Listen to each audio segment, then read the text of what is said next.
Bem-vindos ao canal Leitura de Livros Espíritas. Se inscreva e ative as notificações, curta, comente e compartilhe nossos vídeos para que eles cheguem a mais pessoas. A maior caridade que podemos fazer pela doutrina espírita é a sua própria divulgação. Vamos continuar a leitura do livro Céu e o Inferno, editora FEAL. Segunda parte, exemplos, capítulo 4, Espíritos Sofredores. Continuação, parte 2. Príncipe Rohan, Bordeaux, 1862. Espírito sofredor que apresenta-se com o nome de Urhan, outrora príncipe russo. Pergunta: gostaria de dar alguns detalhes sobre sua situação? Resposta: ó, bem-aventurados os humildes de coração, porque é deles o reino dos céus. Orai por mim. Bem-aventurados são aqueles que, humildes de coração, escolhem uma posição modesta para enfrentar suas provas. Não sabeis todos vós a quem a inveja consome, a que estado está reduzido, um daqueles a quem considerais como os felizes da terra. Não conheceis as brasas ardentes que se lhe amontoam sobre as cabeças. Não avaliais os sacrifícios que a riqueza impõe quando queremos dela obter a salvação eterna. Que o Senhor me permita a mim, o orgulhoso déspota, espiar entre aqueles que oprimi com minha tirania os crimes que me levou o orgulho a cometer. Orgulho. Repeti essa palavra incessantemente para jamais esquecerdes que ela é a fonte de todos os sofrimentos que nos abatem. Sim, abusei do poder e do respeito de que dispunha. Fui duro e cruel com meus inferiores, que tinham de curvar-se a todos os meus caprichos, satisfazer a todas as minhas depravações. Tinha desejado para mim a nobreza, as honras, a fortuna, e sucumbi sob o peso que assumi superior às minhas forças. Os espíritos que fracassam geralmente são levados a dizer que assumiram uma carga superior às suas forças. É um meio de se desculparem diante de si mesmos e ainda um resto de orgulho. Não aceitam ter fracassado por sua própria culpa. Deus, porém, não dá a ninguém além do que se pode suportar. Não pede a ninguém mais do que pode dar. Não exige que a árvore jovem carregue os frutos da árvore adulta. Deus dá aos espíritos a liberdade, o que lhes falta é vontade, e esta depende somente deles. Com força de vontade, não há tendências viciosas que não possam vencer. No entanto, quando um vício apraz a um espírito, é natural que este não faça esforços para domá-lo. Deve, portanto, atribuir apenas a si mesmo as consequências que dele resultem. 1. Tendes consciência de suas faltas, o que já é um primeiro passo para a sua regeneração. Tal consciência representa ainda um sofrimento. Para muitos espíritos, o sofrimento é um efeito quase material, porque, apegados ainda à humanidade da última existência, não percebem as sensações morais. Meu espírito desligou-se da matéria e o sentimento moral foi acrescido de tudo o que as cruéis sensações físicas tinham de horrível. Nota 199. Na teoria moral espírita, o livre-arbítrio surge gradualmente após o desenvolvimento da inteligência racional. Por isso, o mal é relativo e a responsabilidade é proporcional ao grau de adiantamento. A Gênese, capítulo 3, item 10, nota do editor. Continuando. 2. Consegue entrever um fim para seus sofrimentos? Sei que não serão eternos, mas ainda não lhes avisto, enfim. É preciso antes que eu recomece a prova. 3. Espera recomeçar logo? Ainda não sei. 4. tem lembrança de seus antecedentes, eu pergunto, com vistas à nossa instrução. Sim, vossos guias que sabem o que vos convém estão aí. Vivi no tempo de Marco Aurélio. Lá, então, poderoso, logo sucumbi ao orgulho, causa de todas as quedas. Após errar por séculos, quis experimentar uma existência obscura. Estudante pobre, mendiguei meu pão, mas o orgulho estava sempre presente. O espírito ganhara em ciência, mas não em virtude. Sábio e ambicioso, vendia a alma a quem mais oferecesse, servindo a todas as vinganças, a todos os ódios. Sentia-me culpado, mas a sede de honras e de riqueza sufocavam os gritos de minha consciência. A expiação, então, foi longa e cruel. Enfim, eu quis, na minha última encarnação, recomeçar uma vida de luxo e de poder, imaginando conseguir transpor os obstáculos, não dando atenção aos alertas. Era ainda o orgulho levando-me a confiar mais em meu próprio julgamento do que no conselho dos amigos protetores que não cessam de velar por nós. Conheceis o resultado desta última tentativa. Finalmente, hoje compreendo, confiando na misericórdia do Senhor. Deponho aos meus pés meu orgulho vencido e peço-lhe carregar meus ombros com o mais pesado fardo de humildade, pois, com o auxílio de sua graça, seu peso há de parecer mais leve. Orai comigo e por mim. Orai também para que esse demônio de fogo não devore em vós os instintos que vos levam a Deus. Irmãos em sofrimento, que vos sirva meu exemplo e não esqueçais jamais de que o orgulho é o maior inimigo da felicidade, porque dele derivam todos os males que atacam a humanidade e a perseguem até nas regiões celestes. O guia do médium. Tivesses dúvidas com relação à identidade desse espírito, porque sua linguagem não nos pareceu de acordo com seu sofrimento, que atesta sua inferioridade. Não tenhais receio, pois recebestes uma instrução séria. Por mais sofredor que esse espírito seja, ele é bastante elevado em inteligência, permitindo assim expressar-se. Falta-lhe apenas humildade, sem o que nenhum espírito pode chegar até Deus. Essa humildade, ele a está adquirindo agora, e esperamos que com perseverança saia triunfante da nova prova. Nosso Pai Celestial é justo em sua sabedoria e considera os esforços que o homem faz para domar os maus instintos.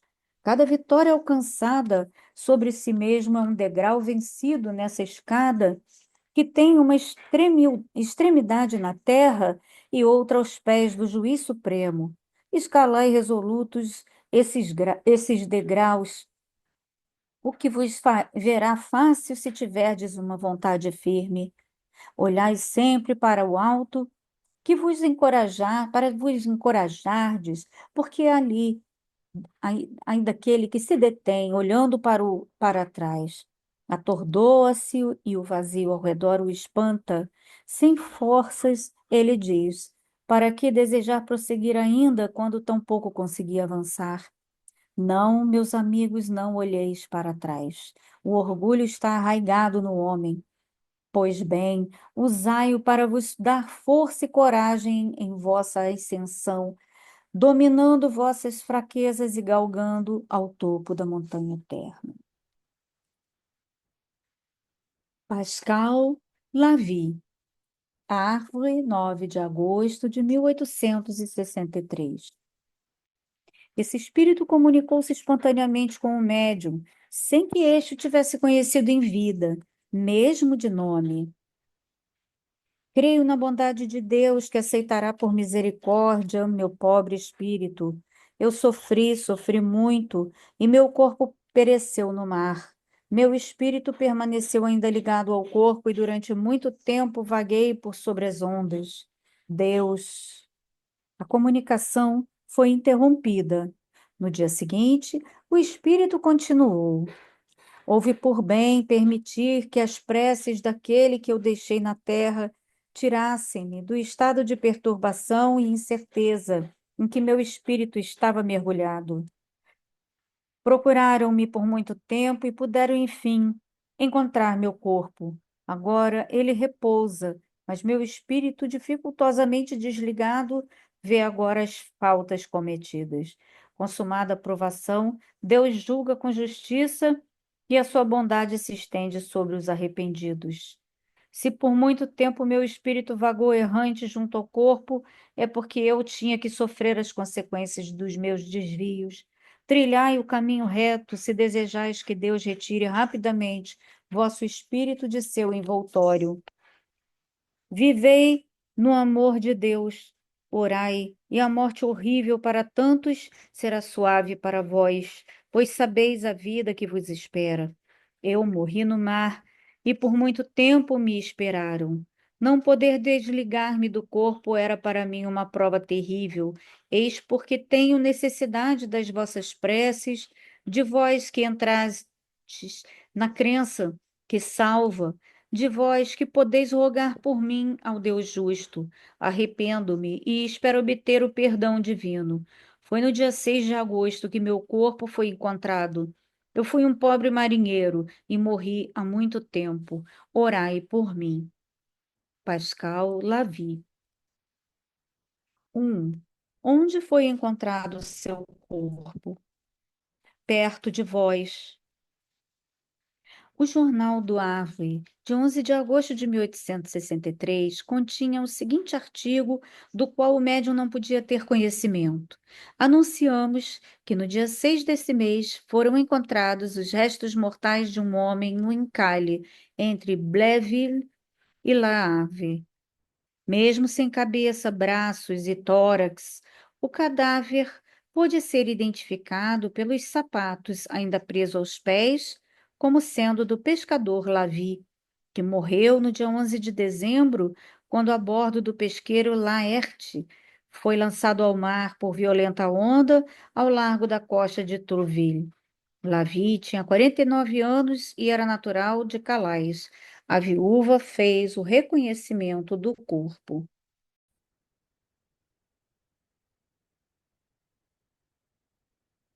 No dia 12 de agosto, como se falasse desse acontecimento no centro onde o espírito manifestava-se primeiramente, comunicou-se ele de novo também de forma espontânea. Sou realmente Pascal Lavie e tenho necessidade das vossas preces. Podeis ajudar-me, porquanto a prova por que passei foi horrível. Meu espírito somente desligou-se do corpo quando reconheci minhas faltas, e ainda assim incompletamente, pois seguia ainda o corpo sobre o mar que o havia engolido. Rogai, pois, a Deus para que me perdoe e me conceda repouso. Orai, eu vos suplico, que vos sirva de grande ensinamento esse terrível fim de uma existência infeliz na terra. Deveis pensar na vida futura, não deixando jamais de rogar pela misericórdia de Deus. Orai por mim, pois preciso da piedade divina. Pascal Lavie. Ferdinand Bertin, um médium habitante do Acre, evocou o espírito de uma pessoa que lhe era conhecida. Esse espírito respondeu: Quero comunicar-me, mas não consigo vencer o obstáculo que existe entre nós.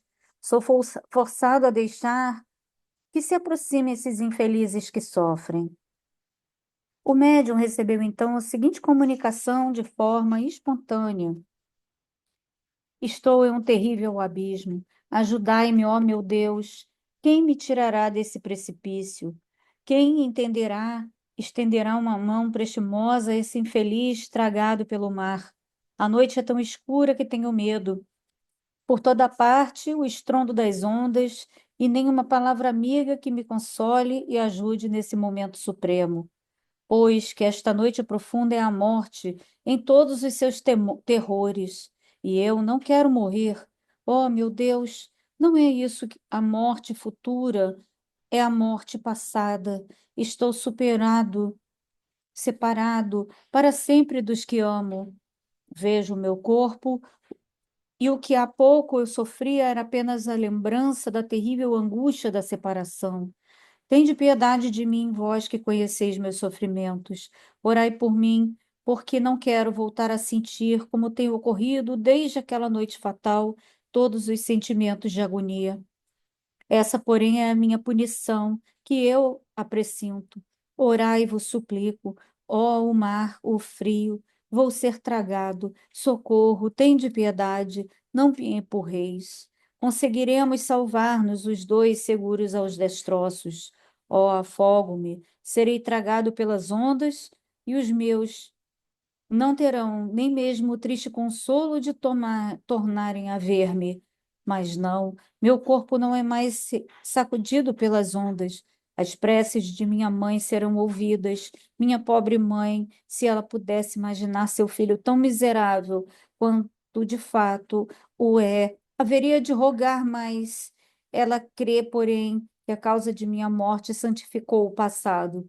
Ela chora por mim como se eu for um mártir e não como o infeliz e castigado que sou.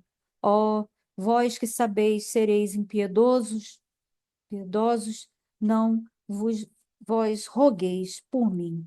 François Bertin. Nota 200. Tanto na primeira, 1865, quanto na quarta, 1869, edição francesa, o espírito aparece no início da comunicação com o nome de Ferdinand Bertin e no final com o de François Bertin. Nota do tradutor. Esse nome, completamente desconhecido do médium, não trouxe lembrança alguma a este último, que imaginou tratar-se certamente do espírito de algum náufrago infeliz a manifestar-se espontaneamente, como já lhe ocorrera diversas vezes. Um pouco mais tarde, o médium soube tratar-se do nome de uma das vítimas de um grande naufrágio ocorrido naquela localidade no dia 2 de dezembro de 1863. A comunicação se dera no dia 8 do mesmo mês, 6 dias após a catástrofe. O indivíduo parecera fazendo tentativas inauditas de salvar a tripulação, quando acreditava já estar a salvo. Esse homem não tinha com o médium nenhum laço de parentesco e nem mesmo conhecia. Por que então manifestou-se a ele em vez de algum membro de sua família? É porque os espíritos não acham em todas as pessoas as condições fluídicas necessárias para tal. Aliás, na perturbação em que se encontrava, não tinha liberdade de escolha. Foi conduzido por instinto e a atração para esse médium, dotado, ao que parece, de uma aptidão especial para as comunicações espontâneas desse gênero. Certamente ele pressentia que ali também encontraria uma atenção particular, como outros haviam encontrado em situações similares. Sua família, estranha ao espiritismo, quiçá até mesmo hostil a essa crença, não teria acolhido sua manifestação como esse médium pôde fazê-lo. Conquanto a morte houvesse ocorrido alguns dias antes, o espírito ainda sofria todas as angústias. É evidente que de forma alguma dava-se a ele conta de sua situação. Acreditava-se vivo, lutando contra as ondas, mas fala de seu corpo como se estivesse separado dele. Grita por socorro, dizendo que não quer morrer. E um instante depois fala da causa da sua morte, que reconhece ser um castigo. Tudo isso demonstra a confusão de ideias que se segue quase sempre após mortes violentas. 2 meses mais tarde, no dia 2 de fevereiro de 1864, o espírito comunicou-se também espontaneamente ao mesmo médium, ditando-lhe o seguinte: a piedade que tivestes de meus tão horríveis sofrimentos aliviou-me. Compreendo agora a palavra esperança, pois entrevejo o perdão, mas se não após a reparação pela falta cometida, sofro ainda. E se Deus permite que por alguns momentos eu entreveja o fim de meu infortúnio, é apenas as preces das almas caridosas que se apiedam de minha situação que devo tal alívio. Ó esperança, Raio celeste, como és bendita, quando te sinto brotar em minha alma. Mas pobre de mim, o abismo se abre, o terror e o sofrimento fazem desaparecer essa lembrança da misericórdia. À noite, sempre à noite, a água, o marulhar das ondas que engoliram meu corpo são apenas uma fraca imagem do horror que cerca meu pobre espírito.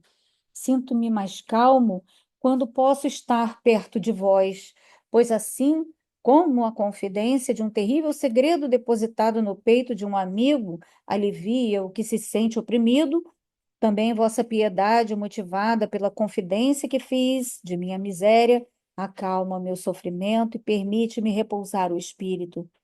Vossas preces me fazem bem, mas não mais recuseis. Não quero recair nesse terrível sonho que se torna realidade quando o vejo. Tomai o lápis mais frequentemente, pois comunicar-me convosco faz-me tanto bem.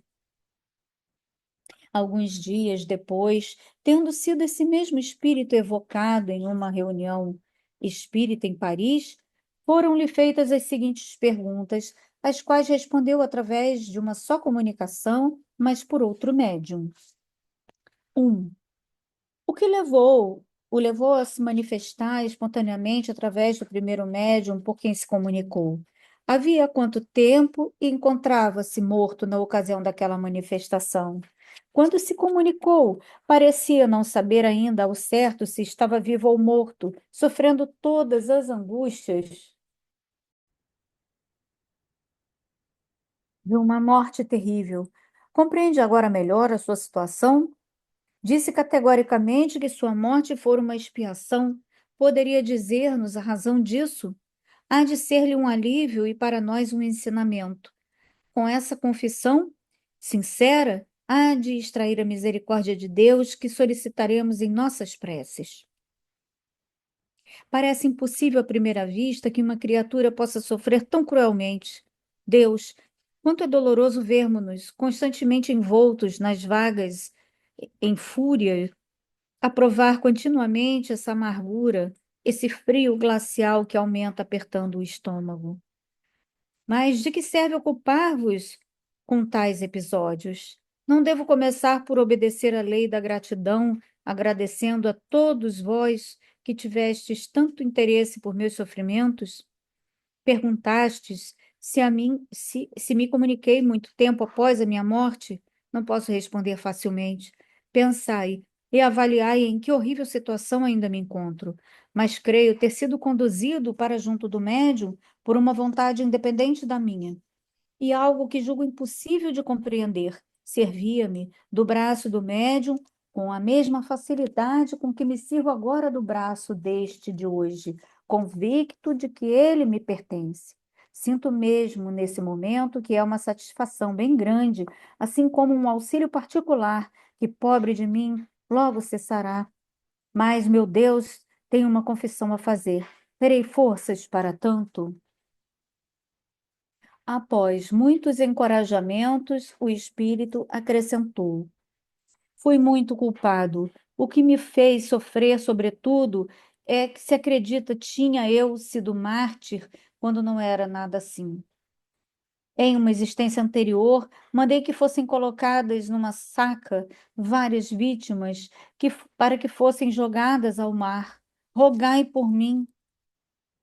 Esclarecimento de São Luís sobre esta comunicação.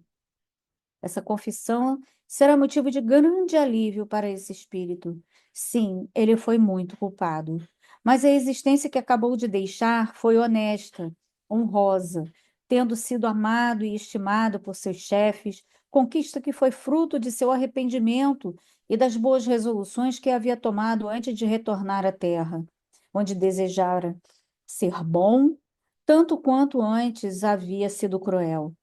O devotamento de que deu provas era uma reparação, mas faltava-lhe ainda resgatar as faltas passadas por uma última expiação, a da morte cruel que agora sofreu.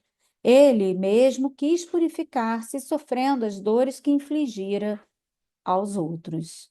E observai que uma ideia o persegue. o sofrimento de ser considerado um mártir. Nota 201. Repetir as circunstâncias que antes fez o outro sofrer, em sendo uma escolha do próprio espírito, não se trata de castigo, enquanto imposição deliberada, como ensinam equivocadamente os dogmas. É um exercício consciente de liberdade, pela vontade autônoma de superar a imperfeição que o aflige e a reabilitar-se para o bem. Nota do editor. Continuando, ficais certos de que esse sentimento de humildade será levado em consideração. Doravante, ele deixa a estrada da expiação para entrar na da reabilitação. Através de vossas preces, podeis sustentá-lo, fazendo com que nela marche com passo mais firme e decidido. François Riquier. François Riquier, homem muito comum, não fosse pelo fato de ser um velho solteirão e avaro, morreu em C, em 1857, deixando fortuna bastante considerável a seus parentes colaterais. Em outros tempos, alugou um imóvel a uma senhora que mais tarde o esquecera por completo, ignorando mesmo se ele vivia ainda. Em 1862, a filha dessa senhora, que manifestava o fenômeno da catalepsia, seguida de sono magnético espontâneo, sendo também uma boa médium psicógrafa, viu num desses sonos o senhor Riquier e disse-lhe que gostaria de falar com sua mãe. Alguns dias depois, uma vez que se manifestara espontaneamente, demonstrando o desejo de falar àquela senhora, tiveram com ele a seguinte comunicação: 1. O que deseja de nós? Meu dinheiro, de que se apossaram por completo os miseráveis para reparti-lo entre si. Venderam minhas fazendas e minhas casas, dividindo o dinheiro. Dilapidaram meus bens como se não me pertencessem mais. Fazei com que me seja feita justiça, porque a mim não escutam e não posso testemunhar tais infâmias. Se dizem que eu era avarento, por que guardam meu dinheiro? Por que não o devolvem a mim, já que alegam ter sido mal adquirido? 2. Mas o Senhor está morto, não tem mais necessidade de dinheiro. Rogue a Deus por uma nova existência como pobre, de modo a expiar a avareza desta última. Não, eu não poderia viver pobre. Necessito de meu dinheiro para viver. Aliás, não tenho necessidade de outra vida, pois estou vivo presentemente. A pergunta seguinte foi feita com o objetivo de trazê-lo à realidade. 3. O senhor sofre? Oh, sim, sofro torturas piores do que a doença mais cruel, porque é minha alma que sofre. Tenho sempre presente em meu pensamento a iniquidade de minha vida, que para muitos foi motivo de escândalo. Sei perfeitamente que sou um miserável indigno de piedade, mas sofro tanto que preciso que me ajudeis a sair dessa situação deplorável. 4. Oraremos pelo Senhor. Obrigado. Orai para que eu esqueça meus bens terrenos, sem o que jamais poderei arrepender-me. Adeus e obrigado. François Riquier, Rue de la Charité, 14. É muito curioso ver o espírito indicar o endereço como se estivesse vivo. A senhora, que o ignorava, apressou-se em verificá-lo, ficando muito surpresa ao constatar que a casa indicada era justamente a última em que ele morara.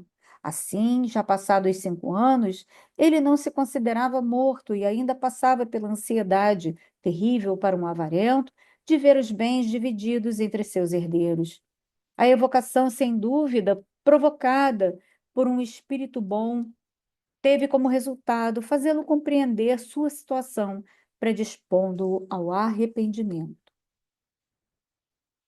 Claire, Sociedade de Paris, 1861. As comunicações seguintes foram ditadas pelo espírito de uma senhora que o médium conhecera em vida, cuja conduta e cujo caráter justificam plenamente os tormentos que se sobrevieram. Dominavam-na, sobretudo, seu exacerbado sentimento de egoísmo e seu personalismo, que transparecem claramente na terceira comunicação pela pretensão de que o médium se ocupasse apenas dela. Essas comunicações foram obtidas em épocas diversas, sendo que as três últimas demonstram um evidente progresso nas disposições do espírito, graças aos cuidados que o médium dedicou à sua reforma moral. 1. Eis-me aqui a infeliz Claire. Que desejas que te diga? A resignação e a esperança são apenas palavras para os que sabem que, inumeráveis como os seixos da praia, seus sofrimentos hão de se prolongar por séculos intermináveis.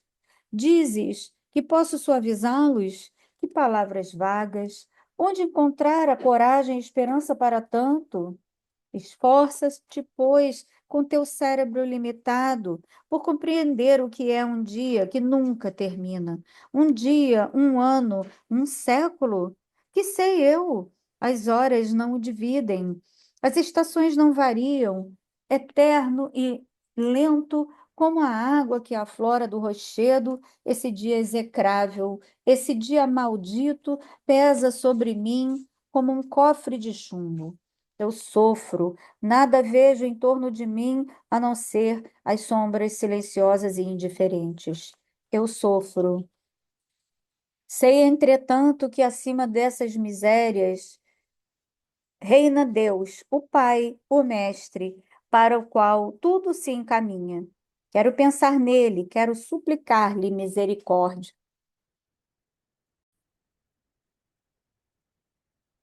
Debato-me e arrasto-me como um estropiado que rasteja ao longo do caminho. Não sei que poder atrai-me na tua direção. Tu talvez seja a salvação. Ao deixar-te, encontro-me um pouco mais calma, um pouco reanimada, qual anciã gelada que se aquece sob um raio de sol. Minha gélida alma aure nova vida quando de ti se aproxima. 2. Minha infelicidade cresce a cada dia, cresce à medida que se desenvolve em mim o conhecimento sobre a eternidade. Ó miséria, malditas as horas culpadas, horas de egoísmo e de esquecimento, em que, olvidando qualquer sentimento de caridade ou dedicação, eu pensava apenas no meu bem-estar. Malditos interesses humanos e preocupações ilusórias com interesses materiais. Malditos todos vós que me haveis obscurecido a razão, fazendo com que me perdesse. Rói-me por dentro incessante remorso pelo tempo perdido. Que te direi a ti que me escutas? Vigia-te incessantemente, amando aos outros mais do que a ti mesmo e não te retardando nos braços da comodidade e não engordando o corpo à custa de tua alma. Vigia, pois, como dizia o Salvador aos seus discípulos, não me agradeças por esses conselhos, que é meu espírito que os concebe, meu coração nunca os ouviu. Como um cão escorraçado, o medo faz-me rastejar, mas eu ainda não conheço o amor desinteressado. Sua divina aurora demora muito a aparecer. Ora por minha alma ressequida e tão miserável. 3. Venho procurar-te aqui porque me esquecestes. Acreditas que preces isoladas a enunciar meu nome bastam para a atenuação de minha pena? Não, 100 vezes não. Eu grito de dor e vago errante, sem descanso, sem abrigo, sem esperança, sentindo o eterno aguilhão do castigo enterrando-me na alma revolta. Rio-me quando de vós, humanos, escuto as queixas, vendo-vos abatidos. Que são essas vossas ínfimas misérias, vossas lágrimas e tormentos que vos tiram o sono? Acaso consigo dormir aqui? Entende bem, preciso que te ocupes de mim. deixando de lado tuas elucubrações filosóficas e que convenças os outros a fazê-lo também. Não encontro expressões para descrever a angústia desse tempo que passa sem que as horas sinalizem-lhe o transcurso. Se fostes tu que me destes esse tênue raio de esperança que mal enxergo, que não me abandones então. 4. O Espírito São Luís. Esse quadro é absolutamente verdadeiro e de forma alguma foi exagerado. Talvez se pergunte o que fez essa mulher para ser tão miserável. Terá cometido algum crime hediondo? Roubou? Matou? Não, ela nada fez que violasse a justiça dos homens. Ao contrário, divertia-se com o que chamais de felicidade terrena.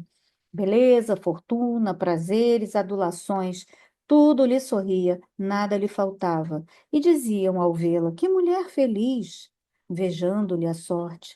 Mas o que fez foi egoísta, tinha tudo, menos um bom coração.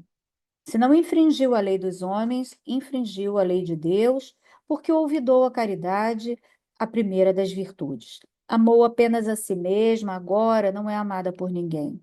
Nada deu e nada lhe dão. Está isolada, desprezada, abandonada, perdida num vazio em que ninguém pensa ou se preocupa com ela. Este é o seu suplício. Como procurou apenas os prazeres mundanos, e como hoje esses prazeres não existem mais, fez-se o vazio à sua volta. Ela só vê o nada e o nada lhe parece eterno. Nota 202. Essa explicação corresponde ao item 10º do resumo da Lei de Justiça Divina, no capítulo 8º, que afirma: uma condição inerente à inferioridade dos espíritos é de não ver o fim de sua situação. É para eles um castigo que lhes parece ser eterno. São Luís demonstra nesse caso que o sofrimento do espírito imperfeito não é corpóreo, mas moral, sem perspectiva, pois se ilude, acredita até que se arrependa, que sofrerá para sempre. Nota do editor. Continuando. Não sofre torturas físicas. Os demônios não a atormentam, o que não é necessário. Atormenta-se ela mesma e sofre muito mais, porque se a atormentassem os demônios, estariam a pensar nela. O egoísmo fez sua alegria na terra e a persegue ainda. É o verme que lhe corrói o coração, seu verdadeiro demônio. Nota 203. A importância que a sociedade contemporânea dá aos bens e prazeres terrenos, fazendo-os parecer normais, pode levar os incautos a pensar: que me importa? Vou viver a vida, usufruir do que tenho, pois nem sei o que haverá depois. O Espiritismo demonstra que não vale a pena conduzir-se pelas ilusões por algum curto período, para depois arrepender-se do tempo perdido. Já é hora de usar a razão para fortalecer a fé e agir já para sair da infância do espírito, para ser útil, forte e feliz no mundo espiritual, que é a verdadeira vida de todos nós. Nota do editor. São Luís. 5. Hei de vos falar agora da importante diferença existente entre a moral divina e a moral humana. A primeira dá assistência à mulher adúltera em seu abandono, dizendo aos pecadores: arrependei-vos, que vos será aberto o reino dos céus. A moral divina aceita, enfim, todo arrependimento, toda falta confessada, ao ponto que a moral humana os rejeita, e, sorrindo, aceita os pecados ocultos que, diz ela, estão em parte perdoados. Uma caracteriza-se pela graça do perdão e a outra pela hipocrisia. Escolhei espíritos sedentos de verdade. Escolhei entre os céus abertos ao arrependimento e a tolerância que admite o mal, desde que esse não perturbe o seu egoísmo e seus falsos acordos, ao mesmo tempo que repele a paixão e o pranto das faltas confessadas diante de todos. Arrependei-vos, todos vós que pecais, renunciai ao mal, mas principalmente renunciai à hipocrisia, que oculta a deformidade da máscara sorridente e traiçoeira das conveniências mútuas. 4. 6, perdão. Agora estou calma e resignada com a expiação das faltas que cometi. O mal está em mim e não fora de mim, porquanto sou eu que devo mudar e não as coisas exteriores. Trazemos em nós o nosso céu e o nosso inferno. Gravadas na consciência, nossas faltas são lidas facilmente no dia da ressurreição, sendo então nós mesmos os nossos juízes. Visto que a situação de nossa alma é que nos eleva ou derruba. Explico-me. Um espírito impuro e sobrecarregado por suas faltas não pode conceber nem desejar uma elevação que não suportasse. Crede-me, assim como cada espécie de ser vive conforme a esfera que lhe é própria, assim os espíritos, de acordo com seu grau de adiantamento, move-se no meio adequado às suas faculdades. Só concebem outro meio quando o progresso, instrumento da lenta transformação das almas, retira-os de suas inclinações inferiores e fazem com que se desprendam da crisálida do pecado a fim de que possam voar antes que se possam lançar, rápidos como a flecha, na direção de Deus, que se transforma assim no objetivo único e almejado. Nota 204. Essa explicação corresponde ao item 22º do resumo da Lei de Justiça Divina, no capítulo 8º, que afirma: o culpado que ela perdoa não é exonerado, e enquanto não cumprir essas condições, ele sujeita-se às consequências de suas faltas. Nota do editor. Continuando, pobre de mim, arrasto-me ainda, mas não odeio mais, e posso conceber inefável felicidade do amor divino. Portanto, orai sempre por mim, pois que anseio e aguardo. Na comunicação seguinte, Claire fala de seu marido que a fizera sofrer muito quando vivo e da situação em que se encontra hoje no mundo espiritual. Essa descrição, que ela por si não consegue terminar, foi concluída pelo guia espiritual do médium. 7. Venho a ti, que te esqueces de mim há tanto. Eu, porém, adquiri paciência e não estou mais desesperada. Queres saber qual é a situação do pobre Félix? Ele vagueia pelas trevas, vítima da profunda carência de sua alma. Seu ser superficial e leviano, aviltado pelo prazer, sempre ignorou o amor e a amizade. Nem mesmo a paixão o iluminou com sua luz mortiça. Compara o seu estado presente ao de uma criança inapta para as demandas da vida, e sem o amparo dos que a assistem. Félix vagueia aterrorizado nesse mundo estranho onde tudo resplende o brilho de Deus que ele negou. 8. O guia do médium. Claire não consegue prosseguir a análise dos sofrimentos do marido sem deles compartilhar também. Falarei por ela. Félix foi superficial nas ideias e nos sentimentos, violento por ser fraco e devasso, por ser insensível, regressou ao mundo dos espíritos moralmente nu, da mesma forma como regressara ao mundo físico. Em sua vida terrestre, nada adquiriu, precisando, por conseguinte, recomeçar tudo do zero. Como um homem que acorda de um prolongado sonho, reconhecendo quão inútil era a sua agitação nervosa, esse pobre ser, ao sair da perturbação, reconhecerá que viveu de quimeras, que lhe corromperam a existência. Amaldiçoará o materialismo que o fez abraçar o nada, quando acreditava reconhecer a realidade. Amaldiçoará o positivismo que o fez tomar por sonhos as ideias de uma vida futura. Por loucuras, as aspirações, e por fraqueza, todas as crenças em Deus. O infeliz, ao despertar, verá que esses nomes, por ele ridicularizados, representam a fórmula da verdade e que, ao contrário da fábula, a caça da presa, que ele imaginava representar a realidade, foi menos proveitosa que a da sombra que tomava por ficção. Nota 205, referência à fábula de La Fontaine, O cão que trocou sua presa pela sombra, nota do tradutor, Georges. Estudos sobre as comunicações de Claire. Essas comunicações são instrutivas, sobretudo, por nos mostrarem uma das feições mais corriqueiras da vida, o egoísmo. Não se encontram nessas comunicações os grandes crimes que chocam até os homens perversos, mas a condição de numerosas pessoas do mundo, honradas e veneradas, porque apresentam um certo verniz e porque não contrariam os ditames das leis sociais.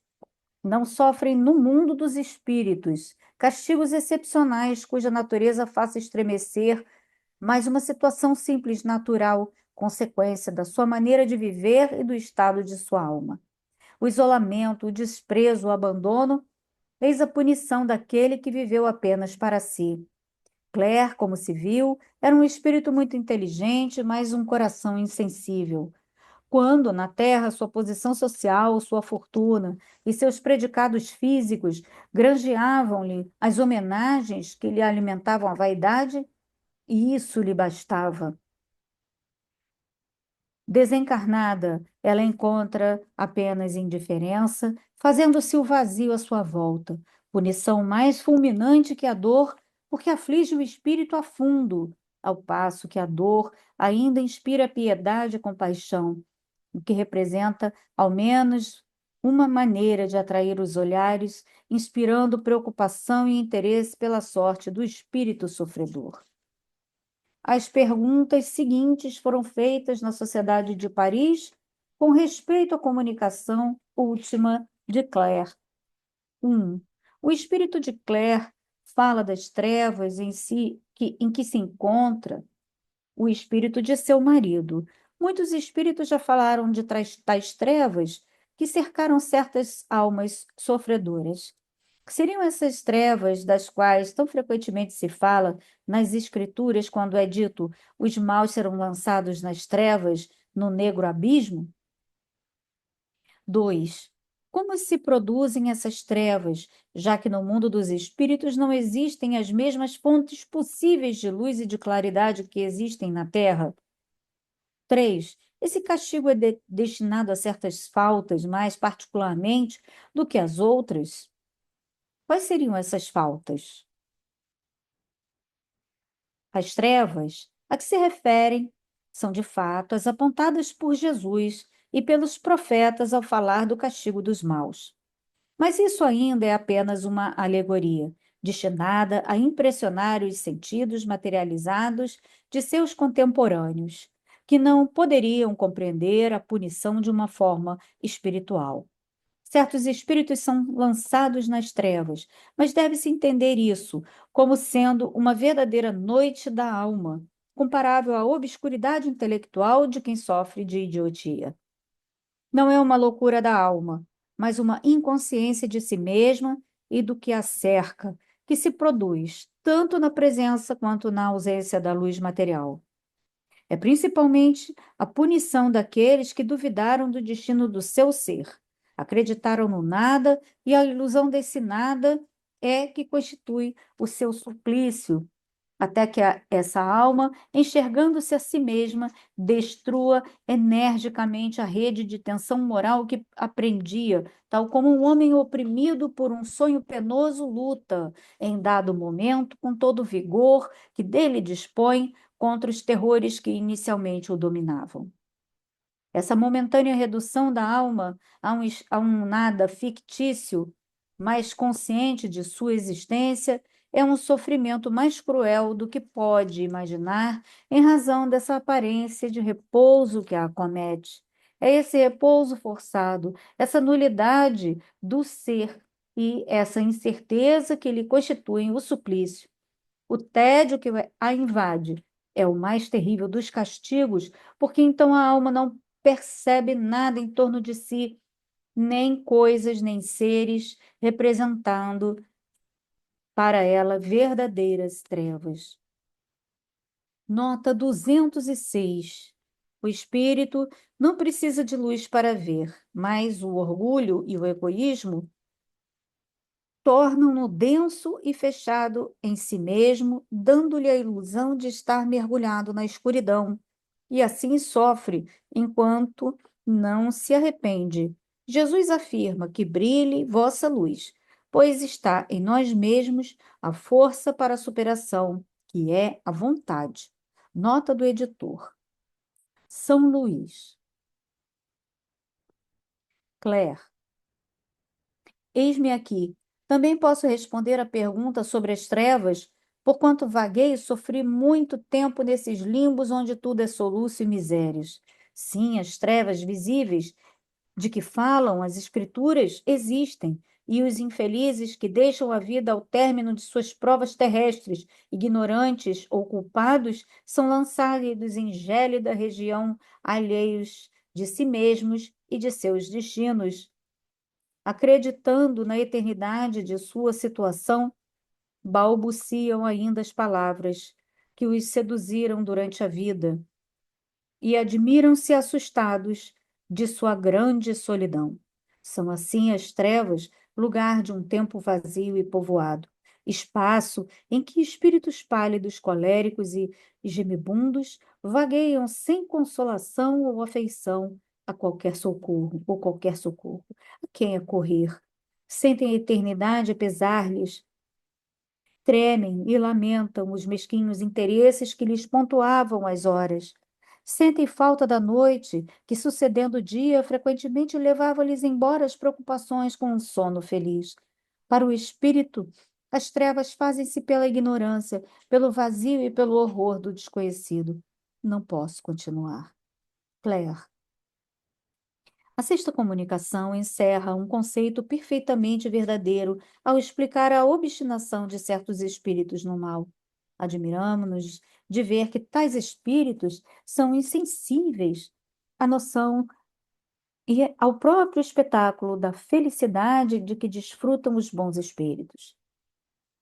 Eles estão exatamente na mesma posição de homens degradados que se comprazem na degradação e nos prazeres grosseiros e sensuais.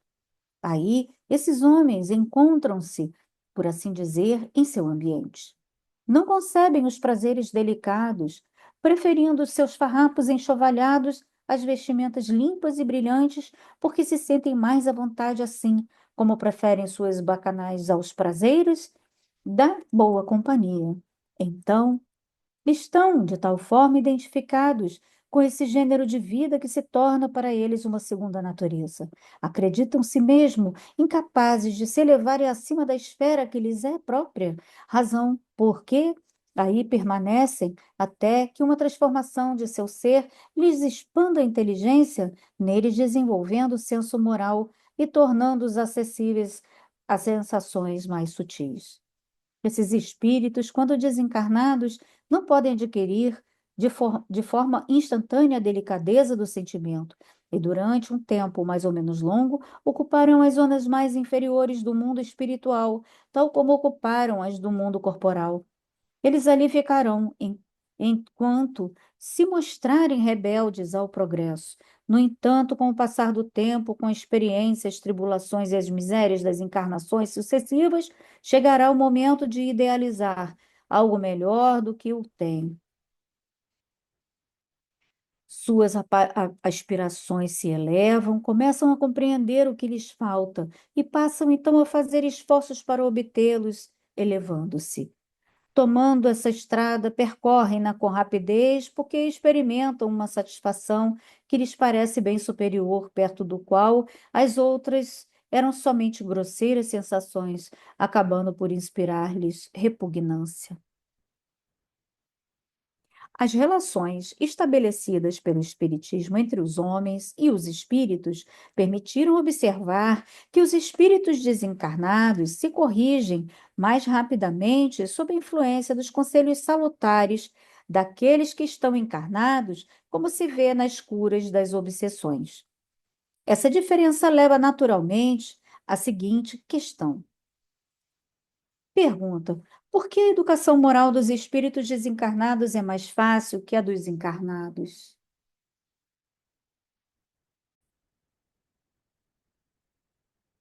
Sociedade de Paris. O encarnado, em virtude de sua própria natureza, está em uma luta incessante em razão dos elementos contrários que o compõem e que devem conduzi-lo a seu fim providencial, agindo sobre sobre o outro. A matéria sofre facilmente a sujeição a um fluido exterior. Se a alma não reagir com todo o poder moral de que lhe é capaz, deixa-se dominar através do corpo, seguindo o impulso das influências perversas que a cercam, e isso com uma facilidade tanto maior quanto os invisíveis que estão constrangendo ataquem-lhe, de preferência, os pontos mais vulneráveis, as tendências para a paixão predominante. Já no espírito desencarnado, tudo é de outro modo. Ele ainda está, é verdade, sob uma influência semimaterial, mas esse estado nada tem de comparável com a do encarnado. As convenções sociais, tão preponderantes no homem, não existem para o espírito, nem poderiam obrigá-lo a resistir muito às razões indicadas por seu próprio interesse como sendo benéficas. Ele pode lutar, e geralmente o faz, e até com mais violência do que o encarnado, por ser mais livre, mas nenhuma cogitação mesquinha de interesse material ou de posição social vem antepor-se ao seu julgamento. Ele luta por amor ao mal, mas logo toma consciência de sua impotência diante da superioridade moral que o domina. Visão de um futuro melhor parece-lhe mais acessível, porque se encontra no mesmo caminho onde esse futuro há de se manifestar. E por que essa perspectiva não se apaga no turbilhão dos prazeres humanos? Em suma, não estando mais sob a influência da carne, sua conversão torna-se mais fácil, principalmente ao adquirir um certo desenvolvimento por conta das provas por que passou. Um espírito inteiramente primitivo seria pouco suscetível à argumentação, o que não ocorre com aquele que já tem experiência de vida. Aliás, no encarnado como no desencarnado, é sobre a alma, é sobre o sentimento que se deve agir. Uma ação material pode sustar momentaneamente os sofrimentos do homem vicioso, mas é incapaz de destruir o próprio mórbido, o princípio mórbido que a alma, que na alma existe. Todo ato que não se destine ao melhoramento da alma não pode desviá-la do mal. São Luís. Nota 207. Com o melhoramento, ocorre apenas por meio do ato livre da vontade, somente pela moral autônoma é possível afastar-se do mal. Nenhuma ação impositiva poderá ter esse efeito. Assim, será pela educação moral, dando condições para que o espírito se faça, o próprio ser faça suas escolhas e forme seus hábitos, que ocorrerá o aperfeiçoamento espiritual. Nota do editor. Fim do capítulo 4.